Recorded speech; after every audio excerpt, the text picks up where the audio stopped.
I am Jessica Morales, commander of a Navy flight team, and this morning, my father still thought I was just tightening bolts in some hangar.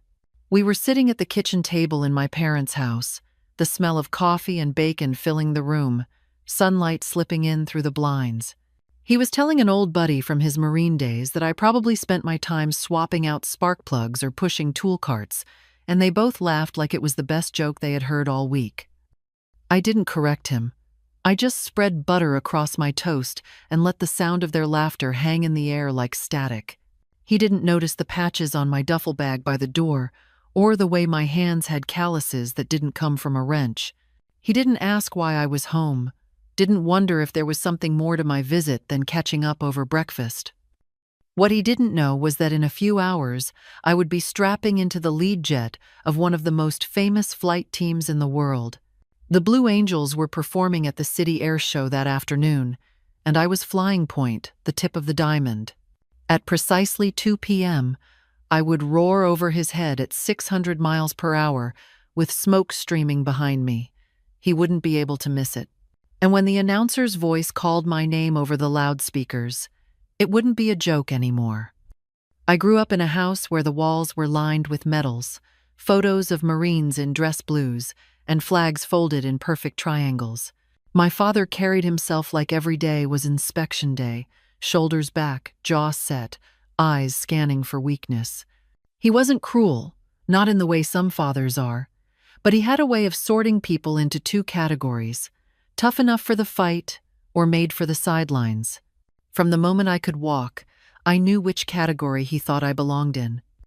I was the kid with the piano lessons, the one sent inside when the neighborhood boys started a game of tackle football in the yard.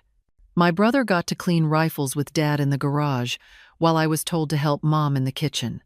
When we went camping, he'd take Luke fishing at dawn and leave me asleep in my sleeping bag, telling Mom later that I wouldn't like the cold. If I tried to join in on push-up contests, he'd smile like it was cute and tell me my soft hands were better suited for a keyboard than a rifle. By middle school, I had stopped asking to be included. I'd play Chopin in the living room while Dad and Luke tossed a ball outside, the sound of their laughter carrying through the open windows. Still, there was something in me that wanted his approval, even if I pretended otherwise. That need became sharper the day I told him I'd been accepted into the Naval Academy's STEM summer program. I came home flushed with excitement, brochures clutched in my hands. He barely glanced at them before saying, "The only thing you should be flying is under the radar at a music school." When I got my acceptance letter to the academy itself, it felt like holding a golden ticket. The envelope was thick, the kind you keep forever. I rushed inside to show my parents, and my mother smiled, but my father just squinted at me and asked if I was serious. He said not to expect him at graduation if I quit halfway. He kept his word about the graduation part. 4 years later, when they pinned those gold wings to my chest, he was nowhere in sight. I sent him a photo, and all I got back was silence. That became the pattern. I would hit a milestone, and he would react like it was no big deal. My first carrier landing. My first overseas deployment. Leading my squadron in a successful training mission. At best, I'd get a short text saying, "Stay safe." At worst, he'd make a comment about me being lucky they let women fly now.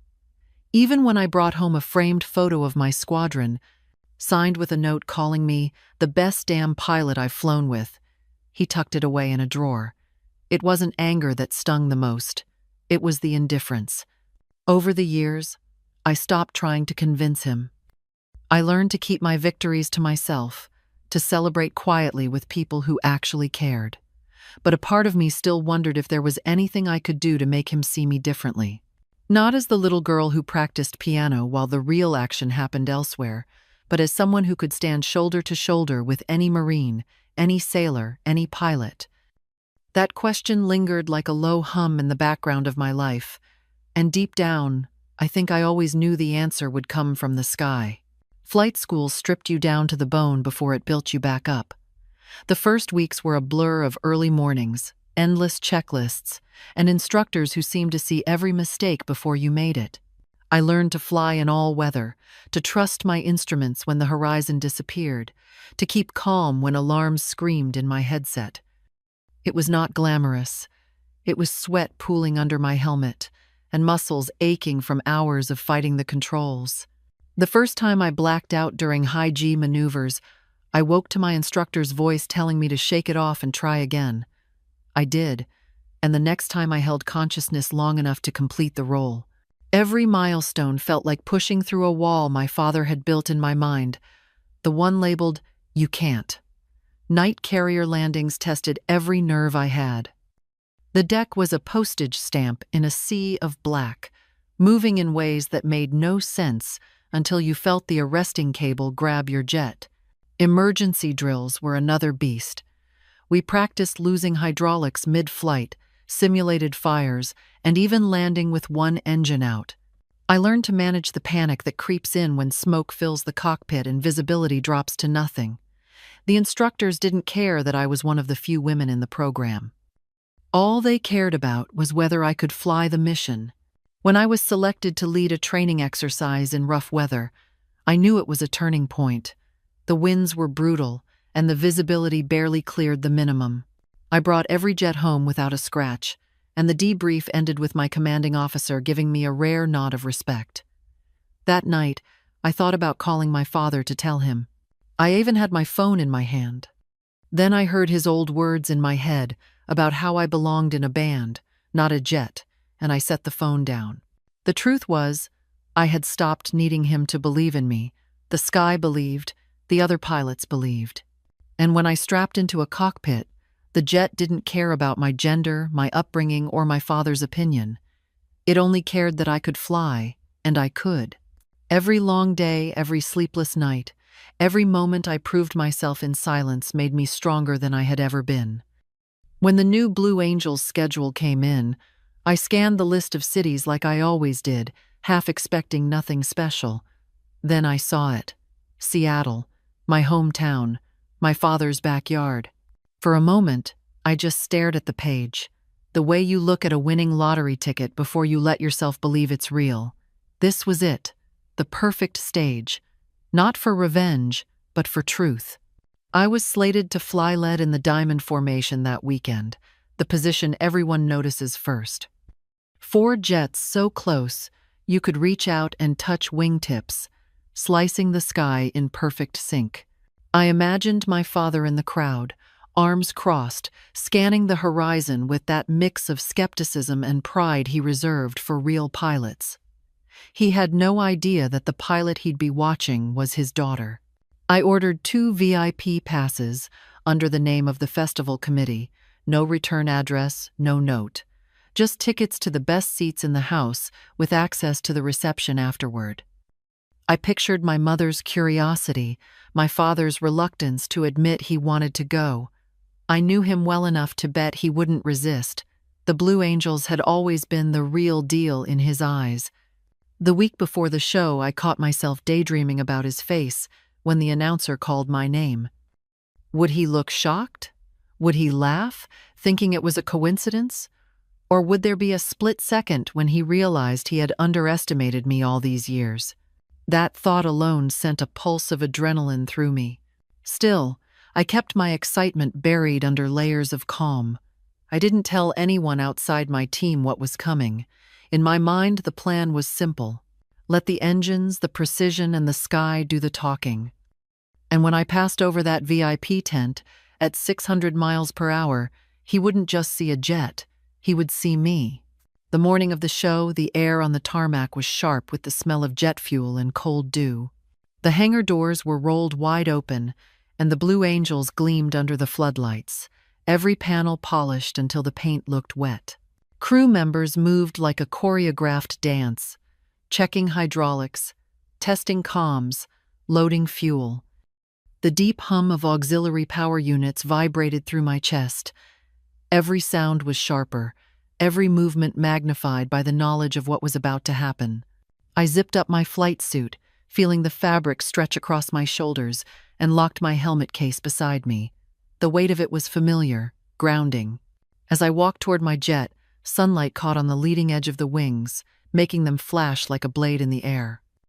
The announcer's voice was faint over the speakers, warming up the crowd, running through sponsor names. I glanced toward the VIP tent across the field. My father stood there, sunglasses on, one hand in his pocket, scanning the stands like he was on security duty. He had no idea. The crew chief handed me my helmet with a nod. I slipped it on, the padding sealing me into a world where the only voices that mattered came through the comms. My breathing slowed as I ran through the mental checklist I had done 1,000 times before. Gear secure, oxygen on, canopy locked. Outside, the other jets were lined up in the starting formation, tails flicking as engines spooled up. From the cockpit, I could still see the VIP tent through the glare of the canopy. My mother was fanning herself slowly, talking to someone in the row behind her. My father was still looking out over the runway, waiting for the show to start. I smiled under my visor, more to myself than to anyone else. Today, the sky will speak for me. The tower cleared us for takeoff. My right hand settled on the throttle, my left on the stick. The rumble of the engines deepened into a roar that seemed to pull the air out of my lungs. My heart wasn't racing. It was steady, locked into the same rhythm I had in every flight, the rhythm that came right before I left the ground. I felt the nose dip slightly as I pushed forward, and the runway began to blur beneath me. We taxied into position, lined up in perfect symmetry, and waited for the signal. I could feel the heat from the engines through the cockpit glass, see the shimmer in the air where the exhaust met the cool morning breeze. Somewhere below, in that crowded tent, my father was about to witness a truth he had ignored for years. I didn't need to see his reaction yet. I would hear it in the silence that followed. And when I rolled down the center line with 3 jets locked on my wing, the sound of our flight would be louder than anything he had ever said about me. The diamond formation locked into place as we climbed over the bay, 4 jets slicing the sky with no more than 30 inches between wings. The sunlight caught the canopies, turning them into mirrors that flashed with every tilt. White smoke poured from our tails in perfect, clean lines, cutting across the deep blue above Seattle. The roar of the engines rolled over the crowd, a sound that you didn't just hear but felt in your chest. From up here, the city looked like a postcard, the water glinting under the afternoon sun. We came in from the west, lined up with the runway, the coastline sliding beneath us. The radio was calm, each call-out sharp and rehearsed. Then the announcer's voice boomed over the loudspeakers, clear and proud. "Ladies and gentlemen, leading today's Blue Angels Diamond Formation, Commander Jessica Morales of the United States Navy." I didn't need to see the crowd to know the reaction. I imagined the gasps, the murmurs, the ripple of surprise moving through the stands. Through the canopy's glare, I spotted the VIP tent. My brother was on his feet, scanning the sky. My mother's hand was pressed to her chest. And my father had dropped his phone. It lay in the grass by his shoes, forgotten. He was staring up, squinting into the sun, trying to reconcile the pilot in the lead jet with the daughter he had underestimated for years. For a second, the noise and the motion of the flight faded, and all I could see was that look on his face. We held the line tight as we crossed over them at 600 miles per hour, the smoke trails glowing in the sunlight. Then came the vertical break. I pulled back on the stick, feeling the G-forces press hard into my ribs as the sky tilted from blue to silver in my visor. The jets peeled away in perfect unison, and I leveled out, breath steady, hands firm on the controls. It looked effortless from the ground, but every move was years of training compressed into seconds. On the return pass, I caught the tent in my peripheral vision again. My father hadn't moved. He was still looking at me, really looking. Not at the uniform or the jet, but at me. I couldn't hear his voice over the engines, but I didn't need to. For the first time in my life, he saw me not as the girl with soft hands and piano keys, but as the woman leading 3 other jets through the sky without a hint of doubt. That was enough. As we climbed out of the maneuver and banked toward the next run, I felt a calm settle in my chest. This wasn't about proving him wrong anymore. It was about showing him the truth.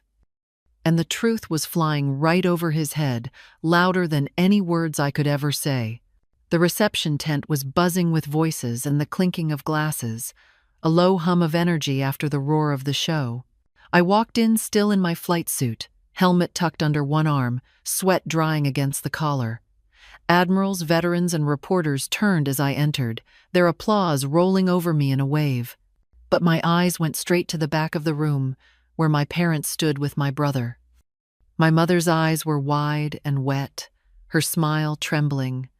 My brother grinned and gave me a thumbs up. My father just stood there, hands in his pockets, watching me like I was someone he had never met before. His gaze didn't drift or harden. It stayed locked on mine as I made my way toward them. The crowd seemed to part without me asking. When I stopped in front of him, there were no grand gestures, just the quiet space between us. He reached into his jacket and pulled out a worn photograph. It was the squadron picture I had given him years ago, the one I thought he had tucked away and forgotten. He held it out, his hand steady now. "Can you sign it?" he asked, his voice low. I took the photo, the edges soft from years of handling, and signed my name with my title beneath it. Commander Jessica Morales, U.S. Navy, Lead Blue Angels. He looked at the ink like it was something rare. There was no hug, no dramatic apology, but in his eyes, something had shifted. It was softer, open in a way I had never seen before. He slipped the photo back into his jacket. "I'm going to hang this in the study," he said, "where your brother's boot camp picture used to be." I smiled and told him he'd better warn my brother first. He chuckled, a small sound but real. That was enough. We stood there a moment longer, letting the noise of the tent fill the space between words. For years I had imagined this moment as a confrontation or a speech, but it wasn't that. It was something quieter, more lasting.